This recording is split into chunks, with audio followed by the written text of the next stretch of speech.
Quero saudar a todos neste domingo do Dia dos Pais. Que Deus possa estar abençoando a vida de cada um de nós. Estamos aqui no templo da comunidade Martim Lutero, paróquia evangélica de Três Vendas, para mais este culto de adoração a Deus. Quero começar fazendo uma reflexão sobre a parábola do filho pródigo. E ali nos traz a história de um pai e seus dois filhos. O mais novo, certo dia, diz ao pai que quer ir embora, viver novas experiências. Para isso, ele pede ao seu pai a sua parte na herança. O pai atende ao pedido do filho e ele se vai mundo afora. Passado um tempo, o filho mais novo, depois de gastar tudo o que tinha, com prostitutas e uma vida fácil, está numa situação difícil, não tendo nem o que comer. Então, ele vai ser tratador de porcos, e ali então tem que dividir a comida com os porcos. Neste momento, ele se dá conta de que na casa de seu pai, até os empregados estão em melhor situação que ele. E então, caindo em si, ele prepara um discurso e resolve voltar para casa. Vejam o que acontece. Nem o filho acredita no que ele está vendo. Caminhando ainda longe de casa, ele vê que o pai o espera no portão. Uma vez eu vi uma foto de uma casa num alto, com uma cerca branca, perto da estrada. E essa estrada era bem comprida. E, então, eu sempre imaginei essa cena dessa forma. Aquele pai no portão, esperando pelo retorno do seu filho. O filho voltou para casa. Uma festa, então, foi organizada. O pai recebe de volta com alegria. Ele acolhe aquele seu filho. Aquele filho responsável, que gastou tudo e que voltou agora como um mendigo. E o pai o recebe com um anel, roupas novas e sandália nos pés. O filho, se tinha alguma dúvida de que seria recebido de volta no seu lar, ele que, pensando que poderia ser até um simples trabalhador, um empregado novamente, com esse sinal, com esse gesto do pai, esperando no portão, e agora colocando um anel no dedo, roupas novas, ele entendeu que tinha sido novamente recebido como um filho. Enquanto isso, o pai tem que também lidar com o outro filho, o filho mais velho. Este, chegando em casa, talvez cansado do trabalho no campo, ouve então o som de uma festa, a alegria dos convidados. E ele fica sabendo que aquela festa é para o irmão que voltou para casa. Como assim? Até o novilho que estava sendo engordado para uma ocasião especial estava no espeto. Esta era uma ocasião especial? Como, pai? Como que tu faz uma festa para este que gastou o teu dinheiro de forma tão irresponsável? Reclama o filho mais velho. E eu, pai? Fiquei aqui todos estes anos trabalhando para ti, sendo um bom filho. Para mim nada, e para este meu irmão tudo? E aquele pai, com o maior amor do mundo, abraça também aquele filho e diz: filho querido, tudo o que é meu é teu. Mas o teu irmão estava perdido e foi achado. Estava morto e agora está vivo. E fica seguro junto conosco. É por isso que nós estamos festejando. Dentre as muitas coisas que podemos aprender com esta parábola, hoje eu quero destacar somente uma: o amor do pai pelos dois filhos. Aqueles meninos, aqueles jovens, aqueles já adultos agora, aqueles dois filhos estavam em duas situações diferentes. O primeiro, depois de ter pisado na bola, achava que não tinha mais como ser aceito pelo pai. Achava que não merecia ser chamado de filho. Mas quando chega em casa, recebe um abraço e uma festa. Por quê? Porque o pai o ama, apesar do que ele é e faz.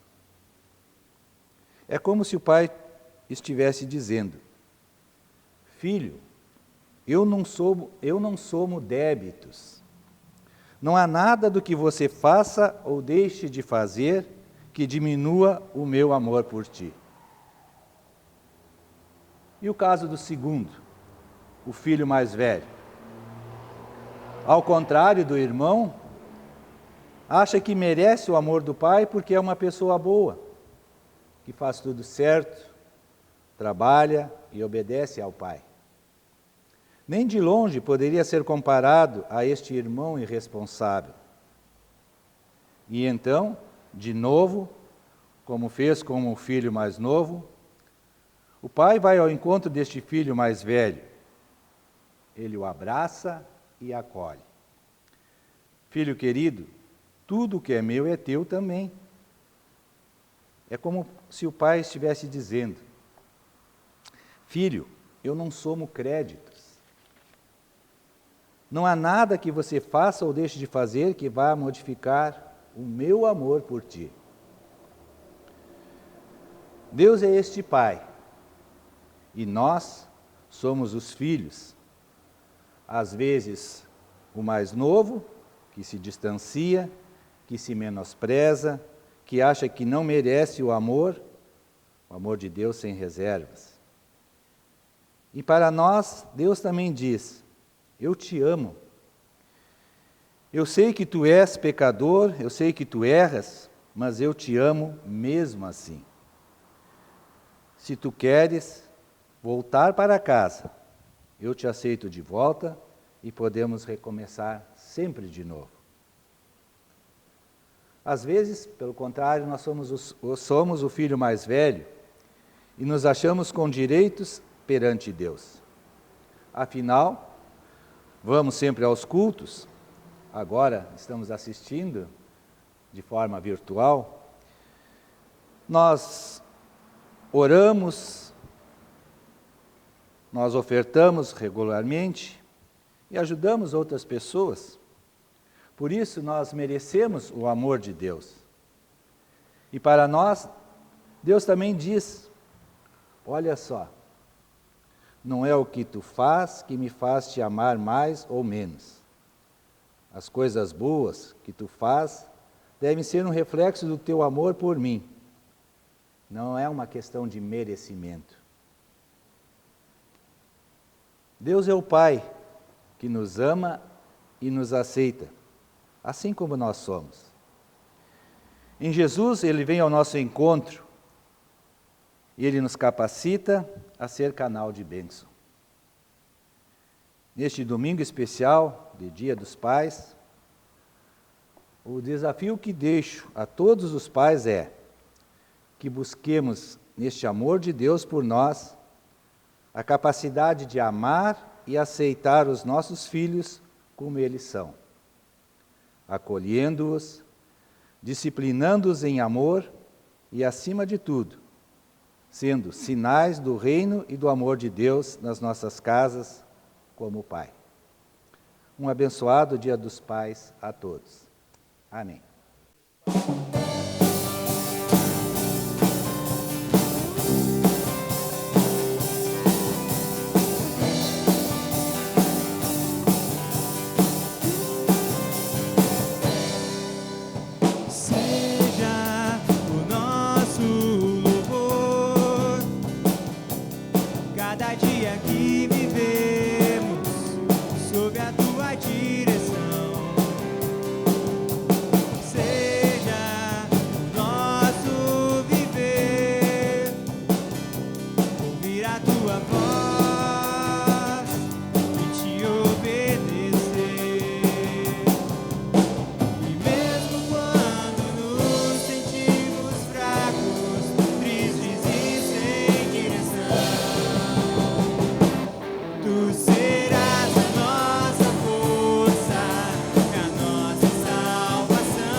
tema que nós queremos tratar hoje é o seguinte: o que está inquietando o teu coração?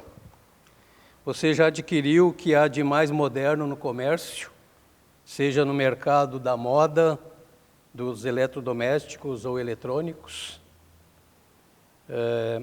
Para isso eu gostaria de convidar você a abrir sua Bíblia no Evangelho de Mateus, capítulo 6, versículos 24 a 34, na qual nós queremos refletir hoje. Mateus 6, 24 a 34, que eu passo a ler, que diz assim: Por isso digo a vocês, não se preocupem com a sua vida quanto ao que irão comer ou beber, nem com o corpo quanto ao que irão vestir. Não é a vida mais do que o alimento, e não é o corpo mais do que as roupas? Observem as aves do céu, que não semeiam, não colhem, nem ajuntam em celeiros. No entanto, o Pai de vocês que está no céu as sustenta. Será que vocês não valem muito mais do que as aves? Quem de vocês, por mais que se preocupe, pode acrescentar um côvado ao curso da sua vida? E por que se preocupam com o que vão vestir? Observem como crescem os lírios do campo. Eles não trabalham nem fiam. Eu, porém, afirmo a vocês que nem Salomão, com toda a sua glória, se vestiu como qualquer deles. Ora, se Deus veste assim a erva do campo, que hoje existe, e amanhã é lançada no forno, não fará muito mais por vocês, homens de pequena fé? Portanto, não se preocupem dizendo o que comeremos, o que beberemos, ou com que nos vestiremos, porque os gentios é que procuram todas essas coisas. O Pai de vocês que está no céu sabe que vocês precisam de todas elas. Mas busquem em primeiro lugar o reino de Deus e a sua justiça, e todas essas coisas lhes serão acrescentadas. Portanto, não se preocupem com o dia de amanhã, pois o amanhã trará os seus cuidados. Basta ao dia o seu próprio mal. Esse texto bíblico, no qual vamos refletir hoje, faz parte dos ensinamentos de Jesus sobre os valores do reino de Deus. No versículo 24, Jesus está falando do Deus Mamon, o Deus do dinheiro, que é um bom servo, mas um péssimo senhor. Um bom servo no sentido que, se nós sabemos administrá-lo, ele faz parte da vida humana e é necessário para a vida humana. Mas ele é um péssimo senhor quando nós nos deixamos escravizar por ele.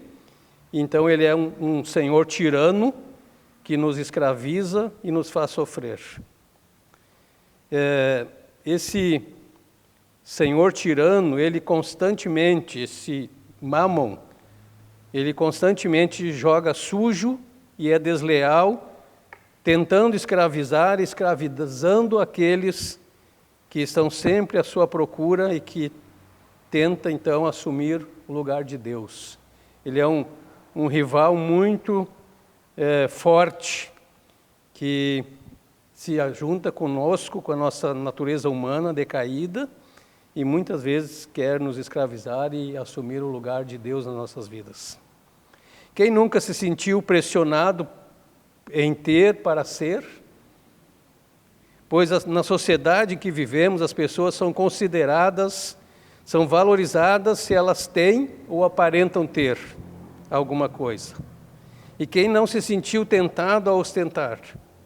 Quem gosta de se sentir menos que os outros? Então ele se alia com a nossa natureza humana, que gosta de estar por cima, que quer ser sempre mais, e por isso então ele fortalece com as propagandas, nos desafiando e dizendo que nós somos valorizados pelo que nós temos ou aparentamos e não pelo que nós somos. E nós sabemos que Deus nos considera e Deus nos valoriza por aquilo que nós somos e não por aquilo que nós temos ou aparentamos ter.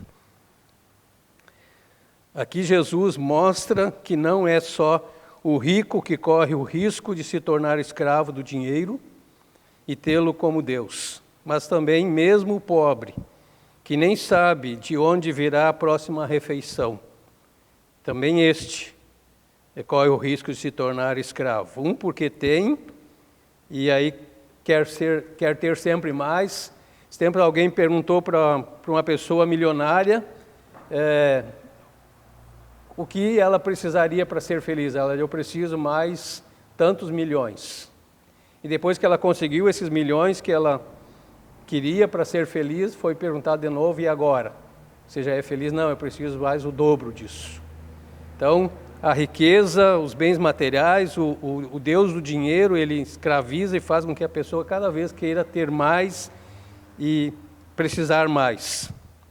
E também aquele que não tem, muitas vezes só corre atrás disso e se torna um escravo também do Deus Mamão, do Deus dinheiro.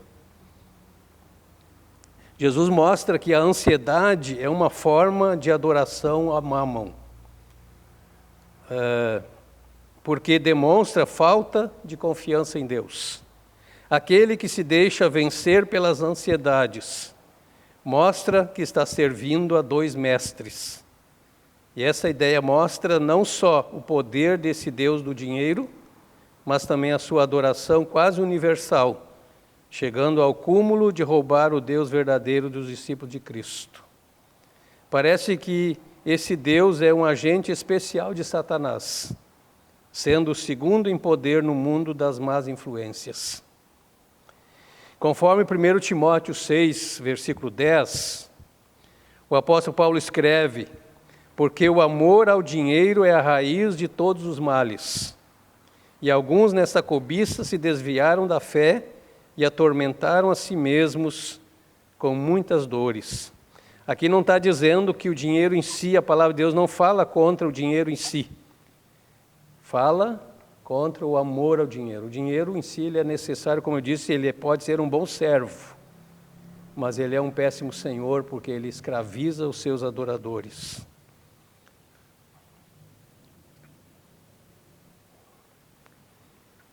Quero ler de novo o que o apóstolo Paulo escreveu em 1 Timóteo 6,10. Diz assim: porque o amor ao dinheiro é a raiz de todos os males, e alguns, na cobiça, se desviaram da fé e atormentaram a si mesmos com muitas dores. Quem nunca ouviu falar que o dinheiro corrompe e que todo mundo tem um preço? O que Jesus quis dizer nesse texto é que a ansiedade é a raiz da avareza. Andar ansioso é estar dividido, é querer andar em duas direções. A mente perde a perspectiva da eternidade e começa a se preocupar só com as coisas da vida, como comer, beber e vestir. Por isso muitos dizem: vamos aproveitar a vida, pensando nessas coisas. Aqui precisamos lembrar a palavra de exortação aos cristãos de Corinto, em 1 Coríntios 15, onde é relatado que alguns diziam: comamos e bebamos, porque amanhã morreremos.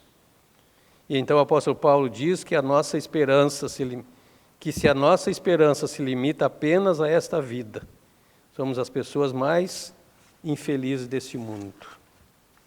Então, mesmo na igreja, mesmo pessoas às vezes participam da vida comunitária, às vezes têm essa visão de que morreu, acabou, e por isso a vida é uma só, a gente tem que aproveitar ela aqui. E aí é o que a palavra de Deus nos diz, que se a nossa esperança se limita apenas a esta vida física, a esse tempo limitado que nós temos nesse mundo, nós somos as pessoas mais infelizes deste mundo, porque nós já sabemos que então estamos perdidos para sempre. Temos também um outro conselho do apóstolo Paulo, em 1 Timóteo 6,8, que diz assim: a partir desse ensinamento de Jesus, ensinamento de Jesus aqui no texto que nós estamos refletindo, diz assim, 1 Timóteo 6,8 diz assim: tendo sustento e com que nos vestir, estejamos contentes. Então, Jesus quer poupar a nossa vida de tantas inquietações e preocupações que não vão nos ajudar em nada. Na palavra na qual estamos refletindo, Jesus nos dá 8 razões para não termos o espírito da ansiedade. Primeira razão: a vida humana é mais que a parte física, e por isso merece mais consideração do que os desejos pelas coisas materiais podem oferecer. Versículo 25 diz assim: por isso digo a vocês, não se preocupem com a sua vida, quanto ao que irão comer ou beber, nem com o corpo, quanto ao que irão se vestir. E aí Jesus pergunta, não é a vida mais do que o alimento? E não é o corpo mais do que as roupas? O que adianta nós termos tudo, o que adianta termos roupa, comida, se não temos saúde e se não temos mais a vida? Então Jesus está dizendo que a vida, em especial a vida com Deus, a vida eterna, é mais importante do que as preocupações com as coisas materiais e físicas. A segunda razão que Jesus coloca nesse texto, que Deus cuida dos animais inferiores, como as aves, que não fazem provisão alguma para si mesmas. Versículo 26 diz assim: observem as aves do céu, que não semeiam, não colhem, nem ajuntam em celeiros. No entanto, o Pai de vocês que está no céu as sustenta. Será que vocês não valem muito mais do que as aves? Então, se Deus cuida das aves e veste elas, e muitas delas são lindíssimas, que diz aqui, nem Salomão se vestiu como alguma delas. E Jesus está dizendo, se Deus cuida das aves dos céus, que parecem tão insignificantes, tão inferiores, com certeza Ele também cuida de cada um de nós. A terceira razão que Jesus coloca aqui, que a ansiedade não altera as condições da vida e nem aumenta a sua duração. Pode, na verdade, diminuir. Hoje nós sabemos que andar inquieto, preocupado, angustiado, pode nos trazer problemas físicos, doenças que podem diminuir o nosso tempo de vida e não aumentar a nossa vida. Então, a ansiedade, ela não altera as condições da vida e nem aumenta a sua duração. Pelo contrário, ela pode diminuir a duração da nossa vida, conforme o versículo 27 diz assim: quem de vocês, por mais que se preocupe, pode acrescentar um côvado ao curso da sua vida, ou pode acrescentar um dia a mais na sua vida? Pelo contrário, quanto mais preocupação, mais rápido pode passar a nossa vida, porque podemos ter alguma doença que vai nos trazer a morte prematura. A quarta razão que Jesus coloca é: Deus presenteia belíssimas vestes às flores, que nem sabem raciocinar. Certamente que Deus providenciará as necessidades de seus filhos, sem que estes precisam se preocupar. Versículos 28 a 31 diz assim: e por que se preocupam com o que vão vestir? Observem como crescem os lírios do campo, eles não trabalham nem fiam. Eu, porém, afirmo a vocês que nem Salomão, em toda a sua glória, se vestiu como qualquer deles. Ora, se Deus veste assim a erva do campo, que hoje existe e amanhã é lançada no forno, não fará muito mais por vocês, homens de pequena fé? Portanto, não se preocupem dizendo que comeremos, que beberemos ou com que nos vestiremos. Aqui mostra, então, se Deus cuida das flores, e que diz a palavra que elas têm um tempo de duração bem breve, porque elas hoje nascem, florescem, e amanhã já murcham, secam e já são eliminadas. Então, muito mais Deus cuida de nós, e Deus quer cuidar de seus filhos de forma especial. A quinta razão que Jesus coloca nesse texto é a ansiedade pelas coisas físicas, faz parte da conduta dos gentios. A ansiedade pelas coisas físicas faz parte da conduta dos pagãos. Os discípulos do reino devem ter uma atitude diferente da dos gentios, porquanto contam com o seu Pai Celeste. versículo 32, a primeira parte, que diz assim: porque os gentios é que procuram todas estas coisas. Então Jesus diz, olha, para um filho, e o próprio Senhor Jesus fala nos evangelhos, de que assim como nós pais, que somos maus, que somos pecadores, sabemos dar coisas boas para os nossos filhos, muito mais Deus quer dar e quer cuidar dos seus filhos. Por isso, Jesus nos chama a colocar nossa fé, nossa esperança e nossa confiança em Deus, sabendo que Deus é o Deus da vida, Deus é o Deus que dá vida, que sustenta a vida e que cuida de cada um de nós.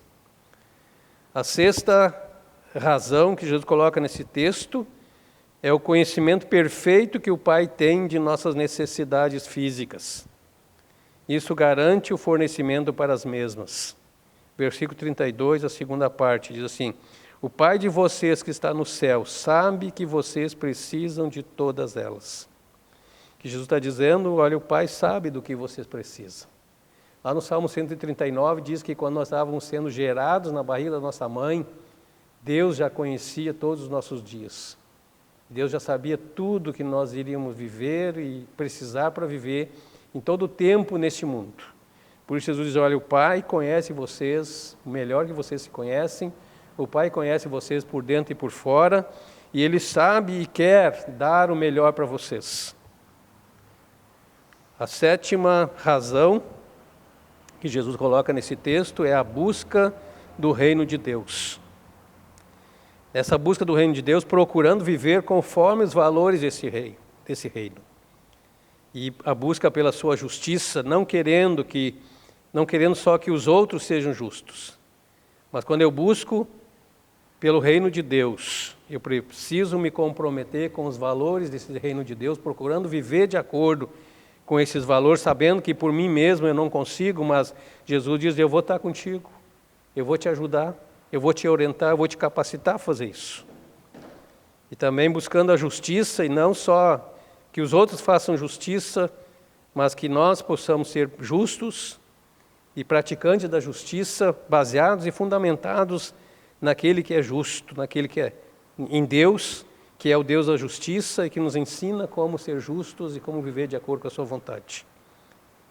E a oitava razão que Jesus coloca aqui nesse texto, que a ansiedade, por sua própria natureza, é inútil, pois só acrescenta maior sofrimento à vida diária. Quero ler o versículo 33 primeiro, que diz assim, mas busquem em primeiro lugar o reino de Deus e a sua justiça, e todas estas coisas lhes serão acrescentadas. Se tudo aquilo que nós precisamos para uma vida digna, tudo aquilo que nós necessitamos como filhos de Deus, Jesus está dizendo e está garantindo, olha, se vocês buscarem em primeiro lugar os valores do reino de Deus, buscarem o reino de Deus e a sua justiça, o que vocês precisam vai ser alcançado para vocês. E no versículo 34 diz, portanto, não se preocupem com o dia de amanhã, pois o amanhã trará os seus cuidados. Basta ao dia o seu próprio mal. A palavra preocupar já vem da junção de duas palavras, que é se ocupar antes, pré-ocupar. Se ocupar antes com algo que vai acontecer ou talvez nem vá acontecer.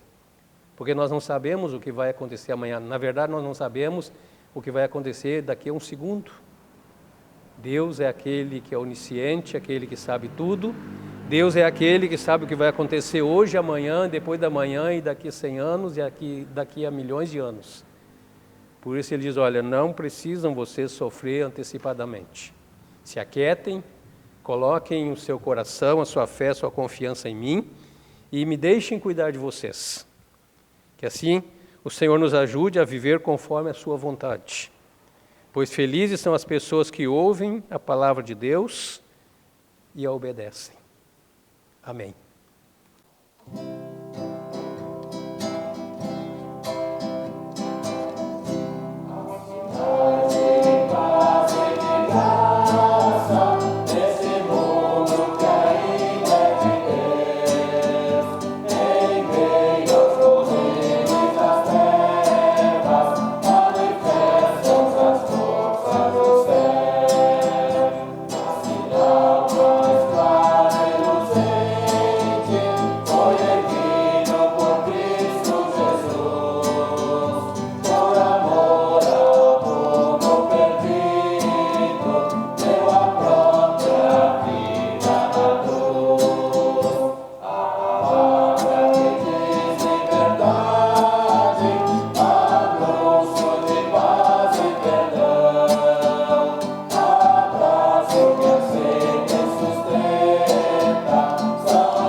Queremos orar então para finalizar este culto.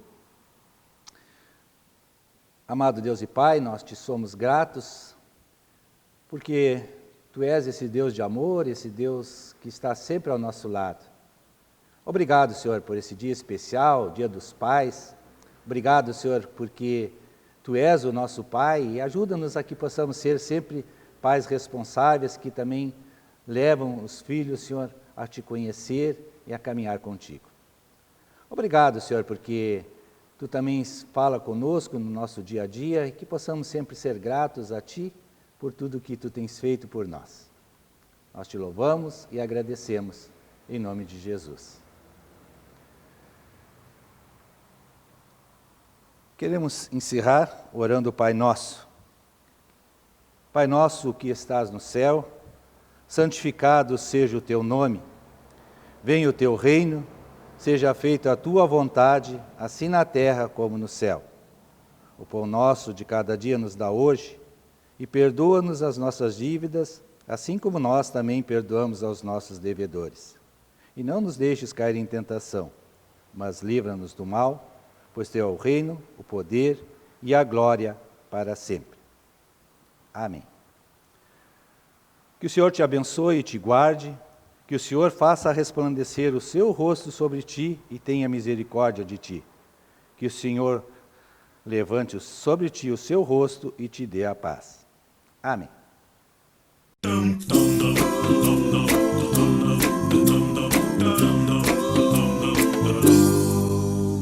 Meu super-herói não tem capa vermelha, nem usa sua teia. Meu super-herói não tem arma secreta, nem máscara discreta. Mas a sua identidade eu já conheço bem, pois quando a noite chega e ele então vem, num abraço apertado, carinho que me faz tão bem. Eu tenho tanto pra falar do meu pai, essa canção vai te mostrar. Eu tenho tanto amor pra dar pro meu pai, essa canção vai te mostrar.